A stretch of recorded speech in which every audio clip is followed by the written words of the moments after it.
বানিয়ে নিলাম ইলিশ মাছের মাথা দিয়ে লাউ ঘন্ট। সেই জন্য কিছুটা পরিমাণে ইলিশ মাছের মাথাতে ভালো মতো নুন হলুদ মাখিয়ে 10 থেকে 15 মিনিটের জন্য রেখে দিয়েছি। আর এখানে লাউটাকেও আমি মিহি করে কেটে নিয়েছি। আর নিয়েছি 3টে কাঁচা লঙ্কা।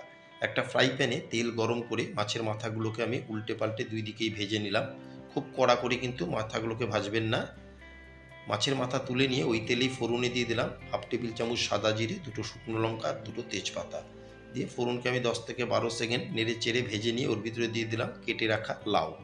লাউ দিয়ে লাউকে খুব ভালো মতন মিশিয়ে একটা কভার দিয়ে 10 থেকে 12 মিনিট আমি রান্না করে নিলাম।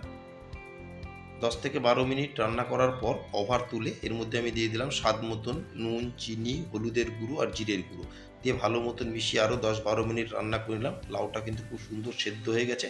এখন দিয়ে দিলাম ভেজে রাখা ইলিশ মাছের মাথা দিয়ে আরও 4 থেকে 5 মিনিট রান্না করে নিলেই তৈরি হয়ে যাবে।